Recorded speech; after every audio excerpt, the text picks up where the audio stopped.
बड़ी खबर आज की यह है कि इजराइल ने हमास और हिजबुल्लाह के एक बहुत बड़े हमले को नाकाम कर दिया है। इजराइल की सेना का यह दावा है कि हमास के आतंकवादी हिजबुल्लाह के साथ मिलकर आज यानी 7 अक्टूबर के हमले को दोहराना चाहते थे, जिसके लिए गाजा में इजराइल की सीमा के पास हजारों आतंकवादियों को पहले से ही इकट्ठा किया गया था और हमास ने यह योजना बनाई थी कि वो पहले इजराइल के अलग अलग शहरों को रॉकेट और ड्रोन से निशाना बनाएंगे और इसके बाद 400 से 600 आतंकवादी इजराइल की सीमा में दाखिल होकर यहूदी धर्म के लोगों की हत्या कर देंगे और कुछ लोगों को बंधक बनाकर अपने साथ ले जाएंगे, ठीक वैसा ही जैसा हमास ने पिछले साल आज के दिन किया था। और इस हमले में हमास के साथ हिजबुल्लाह और सीरिया के 2 आतंकवादी संगठन भी शामिल थे और यह हमला आज सुबह 6:30 बजे होना था। लेकिन इजराइल की खुफिया एजेंसी मोसाद ने देर रात इस हमले को नाकाम करने के लिए एक नया ऑपरेशन लॉन्च कर दिया, जिसके तहत गाजा में हमास के 42 ठिकानों पर इजराइल की वायुसेना ने एयर स्ट्राइक की, बमबारी की और इजराइल ने हमास की उन सभी सुरंगों को नष्ट कर दिया जहां से आतंकवादी छिपकर इजराइल की सीमा में दाखिल होने वाले थे। आपको याद होगा पिछले साल जब हमास ने यह हमला किया तो मोसाद की बड़ी आलोचना हुई थी और दुनिया भर के लोगों को बड़ी हैरानी हुई थी कि मोसाद को यह सब पता कैसे नहीं चला। लेकिन इस बार मोसाद चौकन्ना था। इन हमलों के बाद हमास ने इजराइल के सूफा इलाके पर 4 रॉकेट दागे, जिनमें से 3 रॉकेट्स को इजराइल के एंटी मिसाइल डिफेंस सिस्टम ने हवा में ही नष्ट कर दिया, जबकि एक रॉकेट इजराइल के एक रिहायशी इलाके के पास गिरा, लेकिन इससे कोई खास नुकसान नहीं हुआ। आज हिजबुल्लाह ने भी इजराइल के हाइफा इलाके में उसके सैन्य ठिकाने को अपना निशाना बनाया और बड़ी बात यह है कि इस दौरान इजराइल का एंटी मिसाइल डिफेंस सिस्टम इस हमले को भी रोकने में नाकाम रहा और इसके कारण 10 लोग इन हमलों में बुरी तरह घायल हो गए। आज इजराइल ने भी यह पूछा है कि हमास और हिजबुल्लाह के जो आतंकवादी इजराइल के लोगों को सिर्फ उनके धर्म के कारण मार देना चाहते हैं, क्या उन आतंकवादियों को जड़ से खत्म नहीं कर देना चाहिए?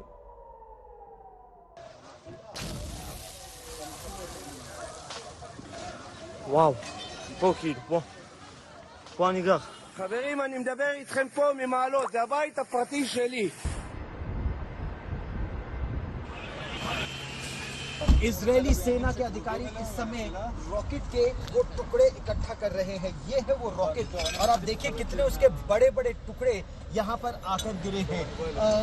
इनने गाड़ियों को नुकसान पहुंचाया है। अगर ये सोचे अगर किसी के सिर में लग जाए, शरीर में लग जाए तो कितना इससे नुकसान हो सकता है। तो इजरायली सेना के अधिकारी अब इस रिहायशी इलाके में आए हैं जहाँ पर ये रॉकेट गिरा। घरों में इससे काफी नुकसान पहुंचा है। सेना, पुलिस, बम निरोधक दस्ते वो सब इस समय यहाँ पर मौजूद है। ग्राउंड जीरो पर हाइफा में तीसरा बड़ा शहर है इजराइल का। और आप देखिए जैसे यहाँ पर रॉकेट गिरा, यहाँ पर उसका नुकसान देखिए। इस गाड़ी को पूरी तरह से चकनाचूर कर दिया है। सड़क के उस पार गाड़ियां चकनाचूर है, घरों के शीशे टूट गए हैं। जैसे ही रॉकेट अटैक का अलर्ट आया तो लोग सुरक्षित स्थानों पर चले गए। लोग अपने घरों में से बॉम्ब शेल्टर की ओर चले गए।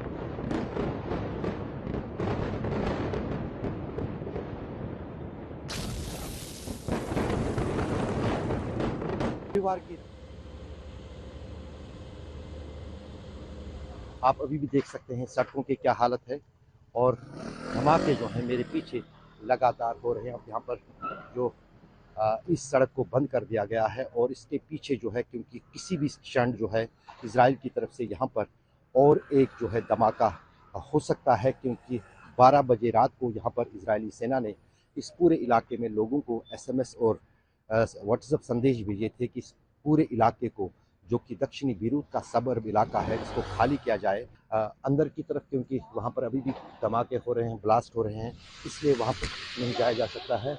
और ये कोई चीज़ फट रही है यहाँ पर पीछे, उसकी आवाज़ें आ रही हैं। इजराइल और हमास के बीच इस युद्ध की शुरुआत आज से ठीक 1 साल पहले हुई थी, जब हमास ने ईरान की मदद से इजराइल पर अब तक का सबसे बड़ा हमला किया था और इजराइल के लगभग 1200 लोगों की हत्या कर दी थी।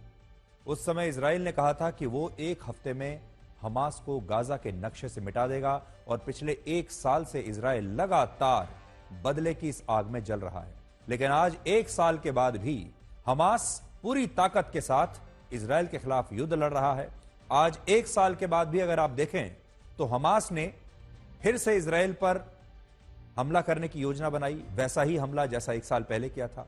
और इस बार इजराइल पर हमले पर, इस योजना पर हमास अकेला नहीं है, बल्कि हिजबुल्लाह और हमास दोनों ही आज के दिन इजराइल पर हमला करने की पूरी योजना बना रहे थे। तो सोचिए, इजराइल एक साल से बदले की आग में जल रहा है, कह रहा है कि हमास को छोड़ेंगे नहीं, मिट्टी में मिला देंगे, हिजबुल्लाह को भी हमेशा के लिए खत्म कर देंगे। लेकिन ना तो हमास खत्म हुआ, ना हिजबुल्लाह खत्म हुआ। इनके चीफ जरूर मार दिए गए, लेकिन आज भी ये दोनों संगठन इस स्थिति में हैं कि आज के दिन ये दोनों इजराइल पर हमले की योजना बना रहे थे। इसलिए आज हम आपको यह भी बताएंगे कि एक साल के बाद यह युद्ध आज किस मोड़ पर खड़ा है और अब यहां से यह युद्ध कहां जा सकता है। पहली और सबसे बड़ी बात यह है कि हमास ने आज भी इजराइल के 97 नागरिकों को बंधक बनाकर रखा हुआ है। आज भी जिस समय हम आपको यह खबर बता रहे हैं, 97 बंधक हमास के पास हैं, जिन्हें उसने अभी तक एक साल में छोड़ा नहीं है। लेकिन इन लोगों के मानव अधिकारों की बात करने वाला दुनिया में कोई नहीं है। ऑल आइज ऑन रफा की सब बात करते हैं, लेकिन हमास ने इजराइल के जिन नागरिकों को बंधक बनाकर रखा है, उनके मानव अधिकारों को लेकर आज कोई प्रोटेस्ट नहीं हो रहा, कोई उनके बारे में बात नहीं कर रहा। ये उनकी तस्वीरें हैं। और आज हम ये चाहते हैं कि बहुत सारे लोग ऐसे हैं जो विरोध प्रदर्शन कर रहे हैं, प्रोटेस्ट कर रहे हैं, कह रहे हैं कि ये युद्ध रुकना चाहिए, लेकिन उन्हें आज इन लोगों के मानव अधिकारों की भी बात करनी होगी, इन लोगों के परिवारों की भी बात करनी होगी। दूसरी बात, इस युद्ध के कारण अब तक 35 लाख लोग विस्थापित हो चुके हैं, जिनमें 19 लाख लोग गाजा के हैं, 12 लाख लोग लेबनान के हैं और 2.5 लाख लोग इजराइल के भी हैं। और ये एक बहुत बड़ी बात है, क्योंकि जब किसी परिवार को अपना बनाया हुआ घर छोड़कर भागना पड़ता है तो इसकी पीड़ा बहुत दर्दनाक होती है। तीसरी बात, इस युद्ध से इजराइल, गाजा, लेबनान और सीरिया को 10 लाख करोड़ रुपए का नुकसान हुआ है और अमेरिका भी इस युद्ध पर अब तक 1.5 लाख करोड़ रुपए खर्च कर चुका है। सोचिए, अमेरिका खुद को शांति दूत बताता है, लेकिन कड़वी सच्चाई यह है कि यूक्रेन और गाजा समेत दुनिया के जिन 13 देशों में इस समय अशांति है, अस्थिरता है, वहां अमेरिका के डॉलर और उसी के हथियार इस्तेमाल हो रहे हैं, जिससे आप अमेरिका के असली चरित्र को भी समझ सकते हैं। ये सारी जो लड़ाई हो रही है, इसमें अमेरिका में बने हुए हथियारों का ही इस्तेमाल हो रहा है। इसलिए चाहे कोई हारे कोई जीते, लेकिन हथियार अमेरिका के ही इस्तेमाल होंगे। चौथी बात, इस युद्ध में अब तक लगभग 47,000 लोगों की जानें गई हैं, जिनमें 41,000 लोग गाजा के हैं, 3,500 लोग लेबनान के हैं और 2,000 लोग इजराइल के हैं। आज हम आपको सिर्फ आंकड़े बता रहे हैं और आंकड़े अपने आप में पूरी कहानी आपके सामने बयां कर देंगे। पांचवी बात, इजराइल अब तक 18,500 आतंकवादियों का खात्मा कर चुका है। 18,500 आतंकवादी मारे जा चुके हैं, जिनमें 17,000 से ज्यादा आतंकवादी हमास के थे और 800 आतंकवादी हिजबुल्लाह के थे। लेकिन साथ में एक सवाल भी है, क्या पूरी दुनिया इन्हें आतंकवादी मानती है? हमास के जो 17,000 लोग मारे गए, क्या पूरी दुनिया इस बात पर सहमत होगी कि ये सारे आतंकवादी हैं? जो हिजबुल्लाह के 800 आतंकवादी मारे गए हैं, क्या पूरी दुनिया इस बात पर भी सहमत है कि ये सारे लोग आतंकवादी थे? क्योंकि दुनिया में बड़ी संख्या में ऐसे देश हैं, बड़ी संख्या में ऐसे लोग हैं जो इन्हें आतंकवादी मानते ही नहीं, जो इन्हें लड़ाके कहते हैं, जो इन्हें फ्रीडम फाइटर्स कहते हैं। इसलिए पूरी दुनिया आतंकवाद को लेकर आज भी बहुत कंफ्यूज है और पूरी दुनिया में आतंकवाद का की कोई एक परिभाषा अभी तक बनी नहीं है जो पूरी दुनिया के हर हिस्से पर और हर राज्य पर और हर देश पर लागू हो। इसके अलावा इजराइल ने हमास के 8 brigade commanders, 30 battalion commanders, 165 company commanders, Hamas के चीफ इस्माइल हनिये और हिजबुल्लाह के चीफ हसन नसरल्लाह का भी खात्मा कर दिया है। और इजराइल से दुनिया यह सीख सकती है कि वो अपने दुश्मनों को कभी भी माफ नहीं करता। छठी बात, इजराइल पर एक साल में 26,000 से ज्यादा रॉकेट और मिसाइल हमले हुए हैं। एक साल में 26,000 रॉकेट और मिसाइल हमले, सोचकर देखिए, जिनमें से 13,200 रॉकेट्स और मिसाइल अकेले हमास ने इजराइल पर दागे, 12,400 रॉकेट्स लेबनान ने दागे, 60 रॉकेट्स सीरिया ने, 180 रॉकेट्स हुती ने और 400 मिसाइल्स ईरान ने अब तक इजराइल पर दागी है। सातवीं बात, इजराइल ने पिछले एक साल में गाजा पर 1 लाख टन वजन का बारूद बरसाया है। 1 लाख टन बारूद, जिसमें गाजा की 1,63,000 इमारतें क्षतिग्रस्त हुई हैं, नष्ट हुई हैं और इन इमारतों के मलबे में अब भी 10,000 लोगों के शव दबे हुए हैं और यह मलबा इतना है कि इसे सिर्फ हटाने में ही 10,000 करोड़ रुपए खर्च हो जाएंगे। हैरानी की बात यह है कि जिस गाजा पर इजराइल 1 लाख टन वजन का बारूद अब तक गिरा चुका है, उस गाजा में आज भी भारत की राजधानी दिल्ली से कम प्रदूषण है। 1 लाख टन बारूद गिरने के बाद भी गाजा की हवा दिल्ली की हवा से बेहतर है। आज दिल्ली का एयर क्वालिटी इंडेक्स 232 है, जबकि गाजा में यह सिर्फ 32 है। और इससे आप समझ सकते हैं कि दिल्ली की हवा उस गाजा से भी जहरीली है, जहां हर 70 मिनट में एक बड़ा विस्फोट होता है। आज आपको यह भी देखना चाहिए कि कैसे हमास की एक गलती ने पूरी दुनिया को बदल कर रख दिया और उसके कारण गाजा में 41,000 लोगों की जानें चली गई। अगर हमास उस दिन, यानी पिछले साल 7 अक्टूबर को, आज के दिन इजराइल पर वो हमला ना करता तो यह युद्ध शायद ना होता, और अगर यह युद्ध ना होता तो यह हजारों बेकसूर लोग मारे ना जाते, इन सारे हजारों लोगों के परिवार बच जाते, इनके घर तबाह ना होते। लेकिन सिर्फ मुट्ठी भर आतंकवादियों के जिहाद और कट्टरपंथ ने गाजा के हजारों लोगों से, लाखों लोगों से उनकी जिंदगियां छीन ली, उनकी खुशियां छीन ली, उनके घर छीन लिए, उनके बच्चे छीन लिए, एक गलती से। अगर 7 अक्टूबर ना हुआ होता तो ये सारे लोग आज जिंदा होते। 7 अक्टूबर 2023 से पहले तक गाजा में सब कुछ सामान्य था। वहां दुनिया भर के देशों से मानवीय मदद पहुंच रही थी। लेकिन 7 अक्टूबर के हमले के बाद गाजा में ऐसी अशांति फैली कि वहां से 19 लाख लोगों को भागना पड़ा। और आज सभी लोग ये कह रहे हैं कि इस युद्ध के लिए इजराइल जिम्मेदार है। लेकिन लोग 7 अक्टूबर को भूल गए और भविष्य में भी जब इतिहास लिखा जाएगा, आज से 10 साल, 20 साल, 50 साल के बाद जब लोग इतिहास पढ़ेंगे, जब इस युद्ध के बारे में पढ़ाया जाएगा, कभी इसके बारे में जिक्र होगा, इस पर डॉक्यूमेंट्रीज बनेंगी, तो हो सकता है भविष्य में भी शायद इस युद्ध को इजराइल के हमलों के लिए याद किया जाएगा। जबकि सच्चाई यह है कि इस युद्ध के लिए सिर्फ और सिर्फ हमास का उस दिन का आतंकवादी हमला जिम्मेदार था, क्योंकि अगर हमास के आतंकवादियों ने यह हमला ना किया होता तो इजराइल भी कभी इस युद्ध को शुरू ना करता। और यह हमास की एक बहुत बड़ी गलती थी। लेकिन दुख की बात यह है कि आज भी हमास को उसकी गलती बताने वाला दुनिया में कोई नहीं है और हर किसी को यही लगता है कि यह युद्ध इजराइल की वजह से, इजराइल के कारण हो रहा है। इजराइल की अपनी गलतियां जरूर रही होंगी।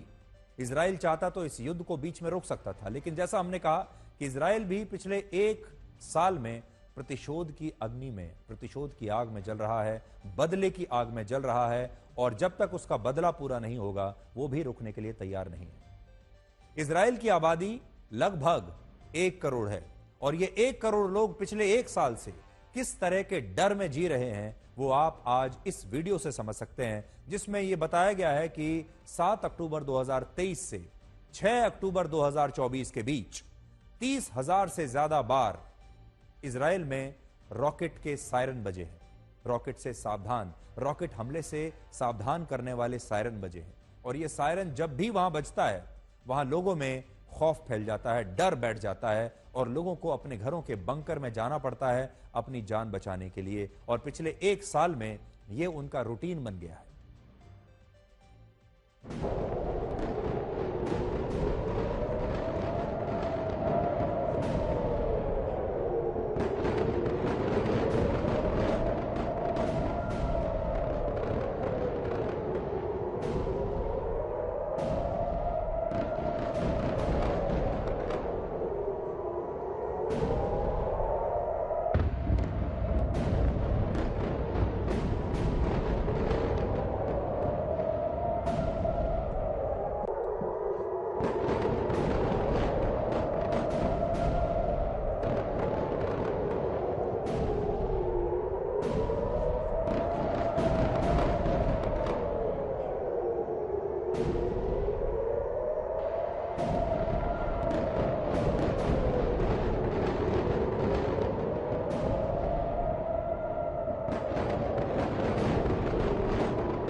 तो तनाव और डर का एक साल, जब लोगों को इस सायरन की आदत सी पड़ गई है, क्योंकि ये सायरन उन्हें रोज सुनने को मिलता है।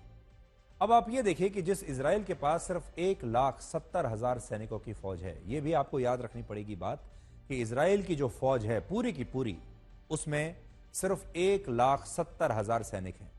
और वो इजराइल जिसकी इतनी छोटी सी फौज है, इस समय 7 मोर्चों पर, 7 फ्रंट्स पर युद्ध लड़ रहा है, लगभग 1.5 लाख सैनिकों के साथ। इनमें से एक तरफ गाजा में हमास है जो लगातार इजराइल पर हमला कर रहा है। वेस्ट बैंक में फिलिस्तीन का इस्लामिक जिहाद है, फिलिस्तीन इस्लामिक जिहाद नाम की संस्था है।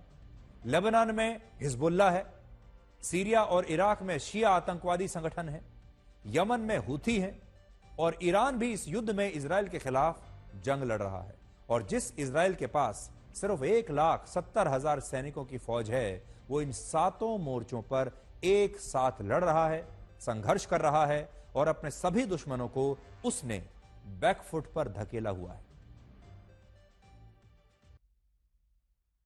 आजकल के युद्ध पारंपरिक युद्धों से बहुत आगे निकल गए हैं, बहुत अलग हो गए हैं।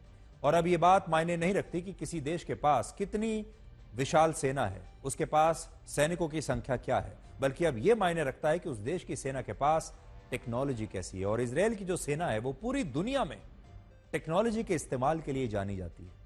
आज बहुत सारे लोग ये सवाल पूछ रहे हैं कि ईरान ने इसी महीने की 1 तारीख को इजराइल पर जो हमला किया था, उस हमले पर इजराइल की सेना अब तक चुप क्यों बैठी है? इजराइल की सेना ने इसका जवाब क्यों नहीं दिया? इजराइल की सेना क्या सोच रही है? इजराइल ने इस हमले को चुपचाप सह लिया। हालांकि इजराइल का यह कहना है कि हमने 90% मिसाइलों को रोक दिया था और इससे हमारा कोई नुकसान भी नहीं हुआ। लेकिन तो भी इजराइल ने अब तक ईरान को पलटकर कोई जवाब नहीं दिया है। इसके पीछे क्या वजह हो सकती है? इसके पीछे की सबसे बड़ी वजह है ईरान की भौगोलिक स्थिति। ईरान की भौगोलिक स्थिति ऐसी है कि उसके लिए अक्सर यह कहा जाता है कि दुनिया का कोई भी देश उसे युद्ध में हरा नहीं सकता। इसलिए नहीं कि ईरान की सेना कोई बहुत बड़ी विशाल सेना है या ईरान के पास ऐसे हथियार हैं जो किसी के पास नहीं है। कारण कुछ और है।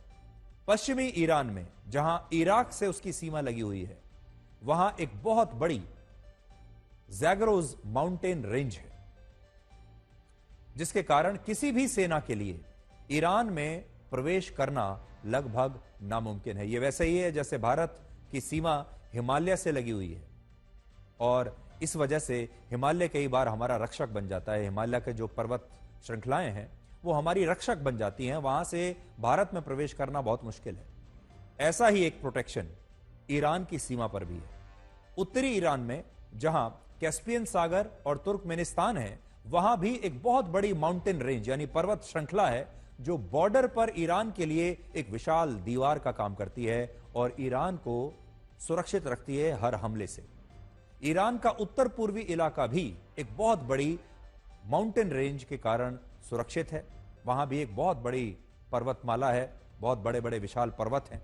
और दक्षिण में ईरान की सीमा फारस की खाड़ी और ओमान की खाड़ी से लगी हुई है और यह वही क्षेत्र है जहां से दुनिया में 30% कच्चे तेल और 20% नेचुरल गैस का निर्यात होता है।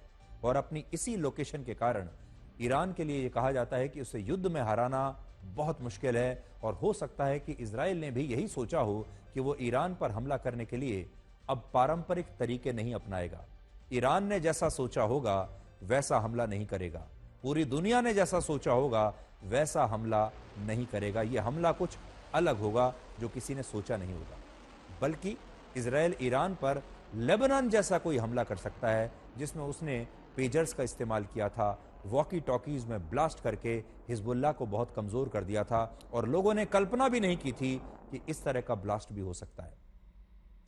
लेबनान में मौजूद हमारे सहयोगी अशरफ वानी ने आज हिजबुल्लाह के एक बहुत ही अहम रणनीतिकार डॉक्टर अली हमेई से एक्सक्लूसिव बातचीत की है और पूछा है कि नसरल्लाह समेत टॉप कमांडर्स की मौत के बाद हिजबुल्लाह इजराइल का मुकाबला कैसे कर रहा है। आप भी इस बातचीत को सुनिए।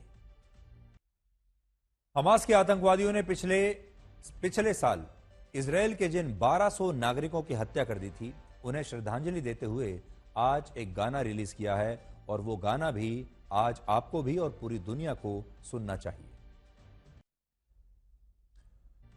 आपने देख लिया पिछले एक साल में तो पूरी दुनिया ने देख लिया कि युद्ध किसी के लिए भी अच्छा नहीं होता। ना ये हमास के लिए अच्छा है, ना ये इजराइल के लिए अच्छा है, ना ही किसी और देश के लिए ये अच्छा है। इसलिए आज हम यही कहना चाहेंगे कि ये युद्ध जल्दी से जल्दी समाप्त होना चाहिए, जल्दी से जल्दी इस इलाके में शांति स्थापित हो और जिन लोगों को अभी तक हमास ने बंधक बनाकर रखा हुआ है, हमास को उन सारे बंधकों को अब छोड़ देना चाहिए। अब हम आपको अपने देश के एक नए गीतकार से मिलवाते हैं, क्योंकि आज हम आपको प्रधानमंत्री मोदी के दो रूप दिखाएंगे, जिनमें उनका एक रूप एक प्रशासक और सेवक का है और दूसरा रूप एक गीतकार का है। आपने बिल्कुल ठीक सुना, अपने कानों पर विश्वास आपको करना होगा। प्रधानमंत्री मोदी अब एक गीतकार भी बन गए हैं और इन दोनों रूपों में, प्रशासक और सेवक के रूप में, आज प्रधानमंत्री मोदी ने अपने 23 वर्ष पूरे कर लिए। 23 साल पहले आज ही के दिन नरेंद्र मोदी पहली बार गुजरात के प्रधानमंत्री बने थे और एक प्रशासक के रूप में आज के दिन उनका सफर शुरू हुआ था, जो आज भी 23 साल बाद भी लगातार चलता जा रहा है। एक दिन का भी ब्रेक उसमें आया नहीं। एक भी चुनाव प्रधानमंत्री मोदी उस दिन से लेकर आज तक हारे नहीं और इससे पहले वो पर्दे के पीछे रहकर एक कार्यकर्ता के रूप में पार्टी के लिए काम करते थे और बाद में उन्होंने अपनी पार्टी का नेतृत्व किया सरकार में। वो मुख्यमंत्री रहे गुजरात के और फिर देश में प्रधानमंत्री बने। और बहुत कम नेता ऐसे हैं जिन्हें 23 साल में एक बार भी ब्रेक नहीं लिया। पहले वो गुजरात के मुख्यमंत्री उनकी पार्टी ने उन्हें बनाया और आज इसी बात को याद करते हुए प्रधानमंत्री मोदी ने बीजेपी को धन्यवाद दिया है और लिखा है कि वो अपनी पार्टी के आभारी हैं, जिसने उन्हें एक कार्यकर्ता से मुख्यमंत्री पद की इतनी बड़ी जिम्मेदारी सौंपी और फिर आज वो प्रधानमंत्री बनकर भारत की सेवा कर रहे हैं।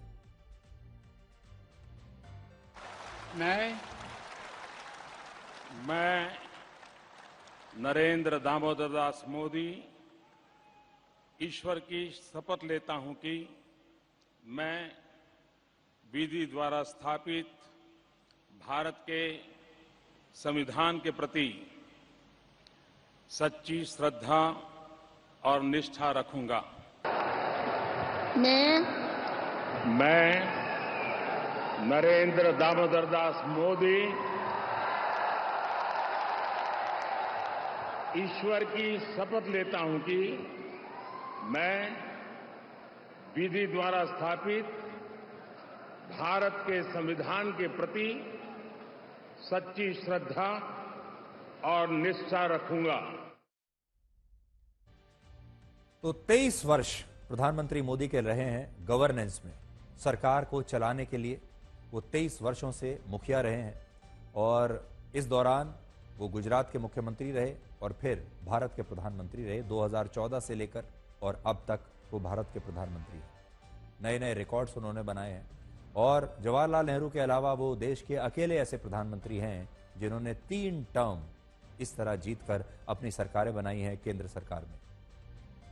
लेकिन प्रधानमंत्री मोदी बाकी नेताओं से, बाकी प्रशासकों से, बाकी मुख्यमंत्रियों से और बाकी के प्रधानमंत्रियों से अलग कैसे हैं? अगर आप उनकी तुलना करेंगे तो क्या उनका सेवा करने का जो स्टाइल है, जो उनका अंदाज है, उनकी जो सोच है, उनकी योजनाएं हैं, क्या वो बाकियों से अलग हैं? तो पिछले 23 वर्षों में प्रधानमंत्री मोदी ने ऐसे कई अभियान शुरू किए जो उनकी अलग सोच का परिचय देते हैं, उनकी दूरदर्शिता का परिचय देते हैं और बताते हैं कि वो वाकई बाकियों से अलग हैं, बाकियों से अलग सोचते हैं। सोचिए, उन्होंने भारत में स्वच्छता अभियान शुरू किया, लाखों नवजात बच्चों की जानें बचाई, मुख्यमंत्री रहते हुए गुजरात के लोगों को मुफ्त अनाज दिया और कोविड में भारत के 80 करोड़ लोगों के लिए भी मुफ्त अनाज की योजना शुरू की जो आज भी जारी है। गुजरात में मुख्यमंत्री रहते हुए खेल महाकुंभ की शुरुआत की और प्रधानमंत्री बनकर देश के खेलो इंडिया अभियान को शुरू किया। महिला सशक्तिकरण के लिए गुजरात में मिशन मंगलम शुरू किया और प्रधानमंत्री बनकर ड्रोन दीदी अभियान शुरू किया। पर्यावरण के संरक्षण के लिए गुजरात में वन महोत्सव की शुरुआत की और प्रधानमंत्री बनकर एक पेड़ मां के नाम अभियान को देश भर में उन्होंने सफल बनाया। आत्मनिर्भर भारत के लिए मेक इन इंडिया शुरू किया। डिजिटल भारत के लिए डिजिटल इंडिया मिशन शुरू किया, वन नेशन वन टैक्स के लिए जीएसटी की व्यवस्था की, गरीबों के लिए मुफ्त इलाज के लिए आयुष्मान योजना शुरू की, गरीबों के पक्के मकानों के लिए प्रधानमंत्री आवास योजना, किसानों को सालाना 6,000 रुपए की आर्थिक मदद और 3 तलाक के खिलाफ कानून और जम्मू कश्मीर से अनुच्छेद 370 को समाप्त किया। राम मंदिर बनवाया, ये भी एक उनकी उपलब्धि है। इससे आप ये समझ सकते हैं कि प्रधानमंत्री मोदी के पास एक विजन है, और क्योंकि वो जमीन से जुड़े हुए नेता हैं, इसलिए वो देश की समस्याओं को बहुत गहराई से समझते हैं, क्योंकि उन्होंने गरीबी को बहुत करीब से देखा है। उन्होंने खुद एक बहुत गरीब परिवार में जन्म लिया, गरीबी में अपना बचपन बिताया, और वो शायद देश के अकेले ऐसे नेता होंगे जिसने देश के हर डिस्ट्रिक्ट में कम से कम एक रात जरूर बिताई होगी, जो देश के हर डिस्ट्रिक्ट में कम से कम एक बार जरूर गया है। इतने अनुभवी नेता है। आपको याद होगा कोविड में भी उन्होंने जिस तरह से भारत का नेतृत्व किया, उसकी दुनिया के बड़े बड़े देश आज भी प्रशंसा करते हैं। यह प्रधानमंत्री का पहला रूप है जिसमें वो एक प्रशासक के तौर पर आपको दिखते हैं, एक सेवक के तौर पर आपको नजर आते हैं, और उन्होंने अपनी नई नई योजनाओं के जरिए अपनी एक अलग छाप एक एडमिनिस्ट्रेटर के तौर पर छोड़ी है, और पूरी दुनिया ने उनके इस हुनर को देखा और इसकी तारीफ की है, और इसकी वजह से वो पूरी दुनिया के सबसे लोकप्रिय नेताओं में बन गए। लेकिन ये सब तो आपने इससे पहले भी बहुत बार सुना होगा, लेकिन आज हम आपको कुछ ऐसा रूप उनका दिखाने वाले हैं जो बिल्कुल नया है, और ये उनका जो रूप है ये है एक गीतकार का रूप। क्या कभी आप कल्पना कर सकते हैं कि आपको सुनने को मिले कि इस गीत के बोल लिखे हैं नरेंद्र मोदी ने? प्रधानमंत्री मोदी ने नवरात्रि में देवी दुर्गा के लिए एक गीत लिखा है, और इस गीत का शीर्षक है आवती कला है, और वो गीत आज हम आपको सुनवाना चाहते हैं। उसका एक वीडियो तैयार हो चुका है, और ये जो गीत आप सुनेंगे इसके गीतकार हैं स्वयं प्रधानमंत्री मोदी। आप में से बहुत कम लोग इस बात को जानते होंगे कि प्रधानमंत्री मोदी एक लेखक, कवि और गीतकार भी हैं। आप उन्हें एक नेता के तौर पर तो जानते हैं कि वो राजनीति में हैं, वो एक पॉलिटिकल पार्टी के लिए काम करते हैं, वो भारत के प्रधानमंत्री हैं, वो गुजरात के मुख्यमंत्री रह चुके हैं, और वो एक नेता हैं। लेकिन इसके अलावा भी उनके कुछ और रूप हैं जिनके बारे में शायद आप में से बहुत सारे लोगों को नहीं पता होगा। वो लेखक भी हैं, वो कविताएं भी लिखते हैं, और वो गीत भी लिखते हैं। उन्होंने 2 पुस्तकें और कई कविताएं लिखी हैं, जिनमें ज्यादातर कविताएं देशभक्ति और प्रकृति से संबंधित होती हैं। वर्ष 2021 में जब नया वर्ष आया था, तब उन्होंने गीत लिखा था जिसके बोल थे, अभी तो सूरज उगा है। इसके अलावा प्रधानमंत्री मोदी नवरात्रि में गरबा के लिए भी इससे पहले भी कई गीत लिख चुके हैं, और अक्टूबर 2019 में जब वो तमिलनाडु के महाबलीपुरम गए थे, तब वहां उन्होंने समुद्र की लहरों से संवाद करते हुए एक कविता लिखी थी जिसका शीर्षक था, हे सागर तुम्हें मेरा प्रणाम। जिस भारत को कृषि प्रधान देश कहा जाता है, उस भारत में किसान होना कितनी बड़ी सजा है, और हमारे देश में जो आड़ती हैं उन्हें कितना ज्यादा फायदा होता है। रिजर्व बैंक ऑफ इंडिया की एक नई रिपोर्ट के मुताबिक भारत में किसानों की फसलों का असली लाभ किसानों को नहीं बल्कि आड़ती और व्यापारियों को मिलता है। आपने कई बार सोचा होगा कि कृषि प्रधान देश तो है हमारा देश, हम कहते भी हैं जय जवान जय किसान, लेकिन हमारे देश में किसानों की जय तो हम कहते हैं, जय जयकार करते हैं, लेकिन फिर भी इतनी मेहनत के बाद भी हमारे देश के किसान दुखी रहते हैं। हमारे देश के किसान इतने गरीब हैं। हम कहते हैं कि भारत कृषि प्रधान देश है, लेकिन ऐसे देश में भी किसान गरीब कैसे रह सकते हैं, किसान परेशान कैसे रह सकते हैं, किसान दुखी कैसे रह सकते हैं? तो अब एक नई रिपोर्ट आई है, और जब आप ये देखेंगे तो हमारे देश के जो किसान हैं उन्हें तो ये बात समझ में आएगी, पूरे देश के लोगों को भी समझ में आएगा कि किसानों के असली दुख का कारण क्या है। अगर आप लोग बाजार से 1 किलोग्राम टमाटर 100 रुपए में खरीदते हैं आज, तो इस टमाटर की खेती करने वाले किसान को इसमें से सिर्फ 33 रुपए 50 पैसे मिलते हैं। 100 रुपए में से 33 रुपए 50 पैसे किसान को मिलते हैं। आड़ती और जो व्यापारी हैं यानी जो बिचौलिए हैं उन्हें 21 रुपए 30 पैसे मिलते हैं। होलसेलर को 16 रुपए 10 पैसे मिलते हैं, और जिस दुकान से आपने ये टमाटर खरीदा उस दुकानदार को 29 रुपए 10 पैसे मिलते हैं। ये 100 रुपए के टमाटर का एक ब्रेकअप मैं आज आपको दे रहा हूं और इसमें से देख लीजिए कि किसान को उस 100 रुपए में से सिर्फ 33.5 रुपए मिलते हैं और बाकी के जो पैसा है वो सब व्यापारी खा जाते हैं। इसका मतलब यह हुआ कि जिस किसान ने अपने खेतों में इस टमाटर को उगाया और दिन रात मेहनत की, उसे सिर्फ 33% हिस्सा मिल रहा है। 33 रुपए मिल रहे हैं 100 रुपए में से। लेकिन जिस आड़ती ने मंडियों में किसानों से उनकी फसल खरीदकर व्यापारियों को आगे बेचा, उसे सिर्फ यह काम करने के लिए 100 में से 21 रुपए मिले। और जबकि आपके इलाके में दुकानों पर इस टमाटर को बेचने वाले दुकानदार को इसी टमाटर से 29 रुपए का फायदा हुआ। और हम आप आज यहां यह नहीं कहना चाहते कि फायदा बाकी के लोगों को नहीं होना चाहिए। किसान मेहनत करता है, आड़ती भी मेहनत करता है, व्यापारी भी मेहनत करता है और दुकानदार भी मेहनत करता है। आड़ती उसे आगे बेचता है, व्यापारी उसे एक जगह से दूसरी जगह, उसका ट्रांसपोर्टेशन का भी खर्चा आता है, उसके स्टोरेज का भी खर्चा आता है। दुकानदार जब उसे खरीद कर लाता है, अपनी दुकान में रखता है, उसका भी खर्चा आता है। और इन सब ने अपनी मेहनत भी की है। हम यहां ये बिल्कुल नहीं कह रहे कि व्यापारी को फायदा नहीं होना चाहिए, मुनाफा नहीं होना चाहिए, आड़ती को नहीं होना चाहिए या दुकानदार को नहीं होना चाहिए, होना चाहिए। लेकिन क्या आपको लगता है कि किसान का हिस्सा सिर्फ 33% का बचता है? किसान जब ये सब्जियां उगाता है, ये आपके लिए फल उगाता है, बाकी की चीजें, खाने की चीजें आपके लिए उगाता है, क्या उसका जो हिस्सा है वो ज्यादा नहीं होना चाहिए? प्याज की खेती करने वाले किसानों को इसके अंतिम मूल्य का सिर्फ 36.1% हिस्सा मिलता है। टमाटर तो मैंने बता दिया, अब प्याज देख लीजिए। प्याज में 36% हिस्सा किसानों को मिलता है, आड़तियों को 17.5%, होलसेलर को 15% और खुदरा व्यापारी को 31.3% हिस्सा मिलता है। और यही कहानी आलू की भी है। आलू की खेती करने वाले किसानों को इसके अंतिम मूल्य का 36.7%, आड़तियों को 16.2%, थोक व्यापारी को 16% और खुदरा व्यापारी को 31% हिस्सा मिलता है। और इससे आपको यह पता चलता है कि जो किसान इन फसलों के असली मालिक हैं, जिनके खून पसीने की मेहनत से ये फसलें उगाई जाती हैं, उन्हें इसका सबसे कम लाभ मिल रहा है, जबकि आड़ती और व्यापारी इन्हीं फसलों को बेचकर खूब पैसा कमा रहे हैं। और यहां बात सिर्फ आलू, प्याज और टमाटर की नहीं है। अलग अलग फलों में भी किसानों से ज्यादा लाभ आड़तियों को होता है और मंडियों में बैठे बड़े बड़े व्यापारियों को होता है। भारत के किसान जो फल दूसरे देशों में बेच रहे हैं, दूसरे देशों में भेज रहे हैं, उसमें भी किसानों के साथ अन्याय हो रहा है।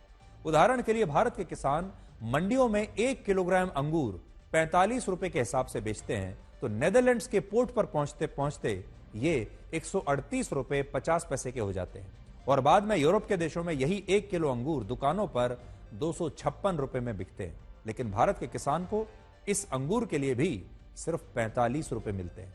इससे आप अंदाजा लगाइए कि भारत के किसानों के साथ कितना बड़ा अन्याय हो रहा है। और ये आज जो हम रिपोर्ट दिखा रहे हैं आपको, ये हम अपने देश के किसानों के लिए दिखा रहे हैं, किसानों के परिवारों के लिए दिखा रहे हैं। हम सिर्फ इतना कहना चाहते हैं, मुनाफा तो सबको ही कमाना चाहिए, क्योंकि सब लोग काम कर रहे हैं तो मुनाफे के लिए ही कर रहे हैं। लेकिन इसमें सबसे बड़ा मुनाफा होना चाहिए किसानों का।